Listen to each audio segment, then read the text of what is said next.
Ce soir du 28 mai 2009, nous nous trouvons à la bibliothèque Schellcher à Fort-de-France. Louis Boutrin nous présente son roman intitulé La coulée de la rivière Blanche. Il est accompagné de Raphaël Confiant et de Louis-Félix Osier-Lafontaine. Bonsoir à tous nos amis qui nous regardent. Pour être plus précis, ce soir, nous avons abordé une des facettes de ce livre qui concerne les préjugés de race avec un ethnologue et un universitaire pour aborder ces questions mémorielles. Pourquoi? Parce qu'en fait, la coulée de la rivière Blanche concerne Saint-Pierre. C'est cette coulée de lave qu'il y a eu 3 jours avant l'éruption fatidique du 8 mai 1902. Et on a abordé la question du préjugé de race parce que c'était une question qui se posait avec une certaine acuité qui était très marquée dans Saint-Pierre. Il se trouve qu'il y avait des préjugés qui étaient marqués entre les Békés, les mulâtres et les Noirs. Et la montagne brûlée suite à l'éruption, elle a littéralement mis tout le monde sur le même pied d'égalité. Il a parlé aussi du problème entre nègres et puis Bétier.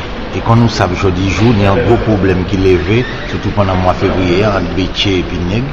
Et c'était l'occasion, par rapport à livre là, d'y reposer ce problème-là et puis dire, ouais, est-ce que nous pouvons trouver des manières pour sortir à la bancoule de l'État là? Parce que Martinique, il faut qu'il sorte à la bancoule. Nous ne pouvons pas continuer à gouverner entre Bétier et puis nègres comme ça. Il faut que nous bâtissions le pays. Dans son exposé, M. Osier-Lafontaine dit qu'il ne comprenait pas le concept de réparation. Je lui ai donc demandé de développer sa pensée. Oui, alors le concept de réparation, c'est parce que je suis très méfiant des concepts qui se présentent comme des mots valides, c'est-à-dire des mots dans lesquels on met un peu tout. Et d'ailleurs, il y a des définitions extrêmement diverses, donc ça ne désigne pas, on va dire, de l'opérationnalité claire, donc moi je suis très méfiant. Et puis aussi, la deuxième raison, c'est que je me dis qu'il y a des choses qui ne sont pas réparables.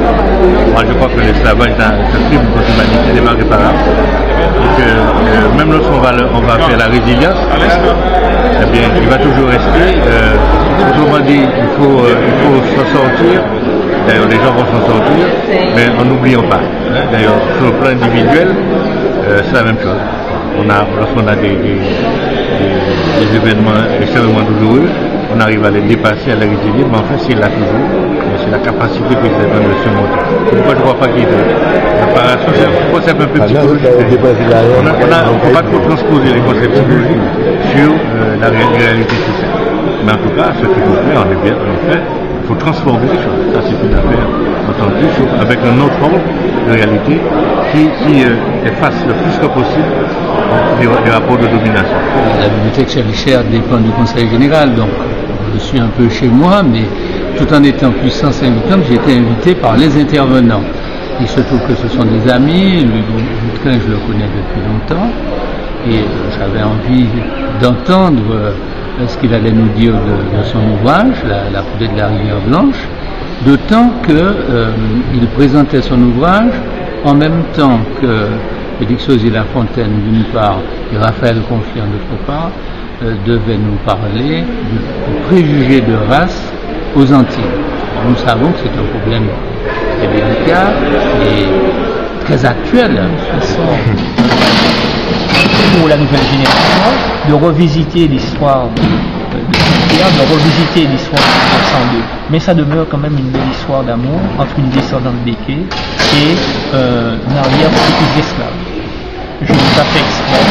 Il se trouve qu'entre-temps, il y a eu les conflits sociaux que l'on connaît, où justement on a stigmatisé le comportement de certains Békés, et on a vu également lors du film Les Derniers Maîtres de la Martinique le comportement des groupes racistes tenus par les Békés. Or, à Saint-Pierre, justement, il y avait cette stigmatisation et cette négrophobie dans la société piémontine, le lien un petit peu trouvé.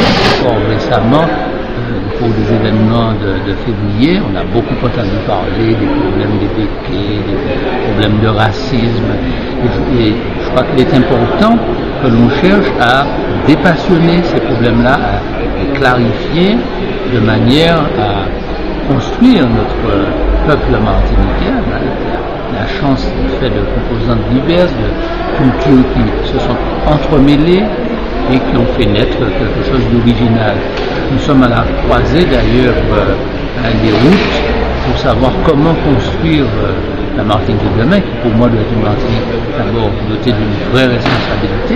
Hein, et c'est par la responsabilité locale que nous allons contribuer non seulement à développer ce pays, mais à l'apaiser, à faire en sorte que toutes les composantes fassent peur.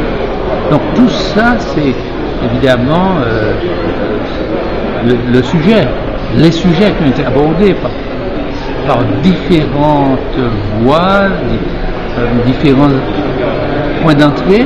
On a évoqué ce que je viens de dire très rapidement pour aller vite. Donc j'étais curieux d'entendre des intervenants que je connais, dont je connais un peu des idées, voir un peu comment pouvait réagir la salle. Je regrette d'ailleurs qu'il n'y ait pas eu plus de jeunes d'ailleurs ce soir, mais déjà il y avait du monde, c'est bien, ça veut dire qu'il y a de plus en plus de personnes qui s'intéressent aux grands problèmes. Et je crois que la Martinique a besoin de débattre de tous ces sujets de fond. Donc moi je repars très content des interventions, des intervenants, des échanges entre la salle et les intervenants, et tout cela dans une ambiance très conviviale, le sentiment qu'il y avait de la curiosité intellectuelle et une volonté de participer à la construction de cette société à laquelle nous tenons tous, cette Martinique, c'est notre Martinique. Il faut qu'on en arrive en Martinique aujourd'hui, dans un pays qui se construit, dans un pays qui se bâtit, à mettre à plat ces questions mémorielles. Dans des soirées qu'on soit, nous avons mis tête là, nous avons réfléchi, nous avons qui chemin nous peut prendre pour sortir à nous. Et moi, je crois qu'il y a l'autre chemin qui présente pour eux. Je me dis, ces gens-là, il faut que vous lisez, c'est pas rien qui musique, il faut que vous lisez livre, et puis pas molle.